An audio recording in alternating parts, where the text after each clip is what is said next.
Mise en œuvre de PADRIR, les OAP, opérateurs d'accompagnement de proximité du Kasaï oriental, ont débuté ce samedi 13 septembre 2025 un atelier de renforcement des capacités dans la salle de réunion du Centre de formation pour le développement Pokolomoyo dans la commune de la Kanchi. Il est facilité par l'expert conseiller technique du cabinet Saphir Développement, Sylvain Toumba Moutenzenzabou.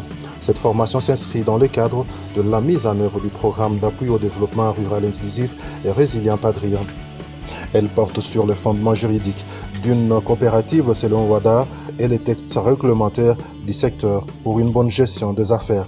Patrick Mbaya Wakaleu est le point focal de Saphir Développement au Kasaï oriental. En fait, il y a pratiquement 3 mois que nous assurons l'accompagnement des opérateurs d'accompagnement de proximité au API du Kasaï oriental qui jouent à leur tour les mêmes rôles aux côtés des organisations paysannes OP dans les bassins et sous-bassins de production de Lupatapata, Kabea, Kamwanga et Katanda. Voilà pourquoi, depuis ce samedi 13 septembre, nous avons réussi ici à Mbujumaï les conseillers techniques, l'expert conseiller technique et chargé des missions de Saphir Développement à la personne de M. Sylvain Toumba.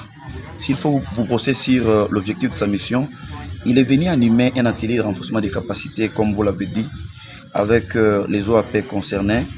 La dite formation qui porte sur les fondements juridiques d'une coopérative selon l'OADA et les textes réglementaires qui régissent ce secteur. Et pour ce premier jour, le formateur a procédé premièrement au rappel du processus et premier pas après la formation précédente.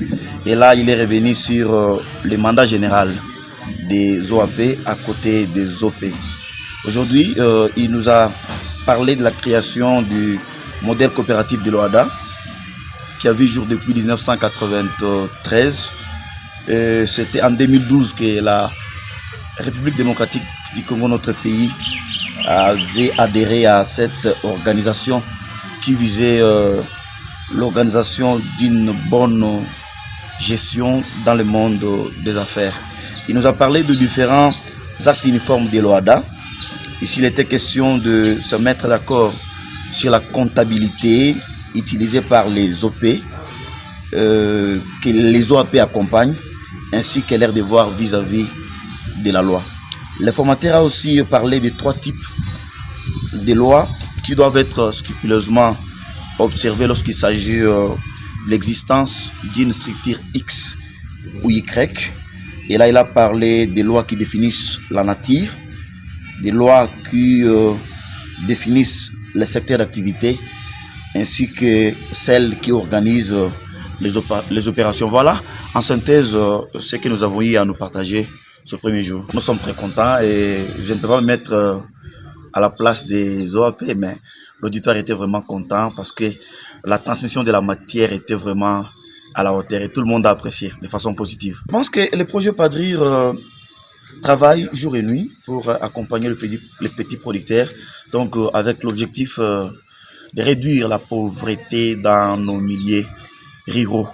Comme ici au Kasaï oriental, ils interviennent, le PADRIR intervient à Katanda avec l'OAP Caritas qui a été retenu, et aussi à Lupatapata avec l'OAP Sufide, et en dernier à Kabea Kamwanga avec l'OAP Prodec. Donc l'objectif est que ces OAP puissent positivement accompagner ces OP, de sorte que dans nos milieux ruraux, la question relative à la pauvreté soit décantée. Débuté le samedi, la formation sera clôturée le vendredi 19 septembre 2025.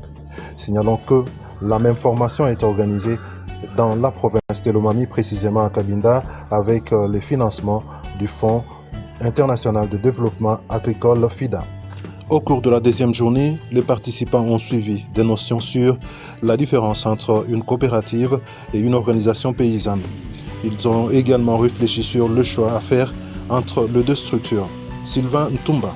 Aujourd'hui, nous avons amené les OAP à faire une réflexion profonde et stratégique entre ce qu'on attend par une coopérative et les OP qu'ils ont l'habitude d'accompagner. Donc c'était le point central de notre rencontre d'aujourd'hui.